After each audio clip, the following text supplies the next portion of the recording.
දවසක් සිළුමිණ මහා සෑය වඳින්න මලියදේව මහරහතන් වහන්සේ ලංකාවේ වට්ටාරම කියන පන්සලේ ඉඳලා වඩිනෝ තව්තිසාවට. තව්තිසාවට සිළුමිණ සෑය වඳිනකොට මලියදේව හාමුදුරුවෝ දකින්නෝ කවදාවත් දැකපු නැති පාටක මිනිස්සෙක් ඇවිල්ලා වඳිනවා. සිළුමිණ සෑය දෙවි කෙනෙක්. ඒ දේවතාවගේ ශරීරේ පාට රතු පාටයි. දේවතාව ඔබ මේ තව්තිසාවේ දෙවි කෙනෙක් නොවේද? නැත ස්වාමීනි. මා තුසිතයේ සිට සිළුමිණ සෑය වන්දනා කරන්න පැමිණියෙමි. අනේ දේවතාව ඔබ තුසිතේ ඉපදෙන්න කලින් කොහෙද ඉපදිලා හිටියේ? ස්වාමීනි මම ඉපදිලා හිටියේ ලංකාවේ. දේවතාව ඔබ ලංකාවේ කොහෙද ඉපදිලා හිටියේ? ස්වාමීනි මම ඉපදිලා හිටියේ තිසා වැවේ වැව්විස්මත්තේ. තිසා වැවේ වැව්විස්මත්තේ කොයි හරියද? වැලිතාවුල්ලේ. ඒ මහනවනේ. මලියදේව හාමුදුරුවොත් මේ දේවතාවගෙන් විස්තර ඇහුවේ සමීප නිසා.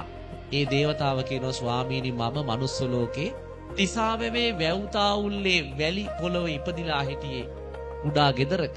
මගේ අම්මයි තාත්තයි හරි දුප්පත්. මම පොඩි කාලේ බහතෝරන කාලේ අම්මගෙන් ප්‍රශ්නයක් ඇහුවා. අම්මා මට ඒකට දීපු උත්තරේ නිසා මම පින් කරගත්තා. මොකක්ද අහපු ප්‍රශ්නේ? අම්මා මේ ගස්වල මල් එක එක පාට එක එක සුවඳින් තියෙන්නේ ඇය? මේ බුද්ධිමත් අම්මා මේ දරුවා අහපු ප්‍රශ්නෙට වැරදි උත්තර දුන්නේ නැහැ. දීපු උත්තරේ තමයි පුතේ මේ ගස්වල මල් එක එක පාටට හටගන්නේ වෙන කිසිම හේතුවකට නෙවෙයි. මගේ ලෞතුරා බුදුහාඳුරන්ට පූජා කරන්නමයි. මේ මල් වල එක එක සුවඳ තියෙන්නේ බුදුහාඳුරන්ට පූජා කරන්නමයි.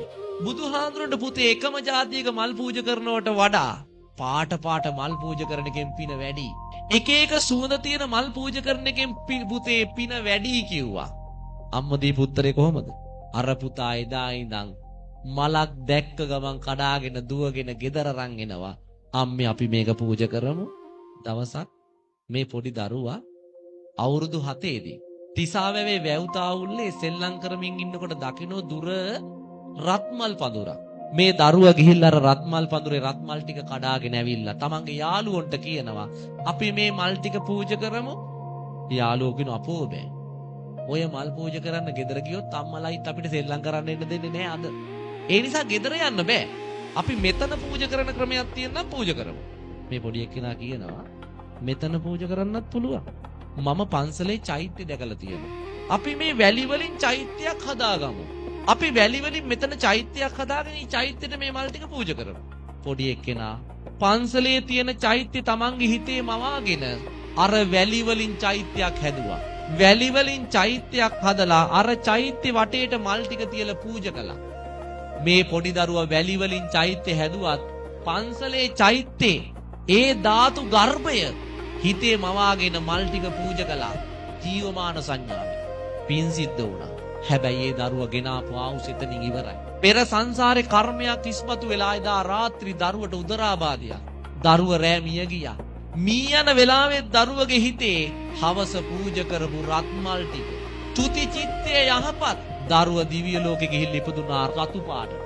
හිත අද එයි මරු පින් කරගන්නේ එලෙසද සෙට මරු නේය සිතන්නේ. ඔය ඇත්තොත් මමත් මැරෙන වෙලාව අපි කවුරුවත් දන්නේ.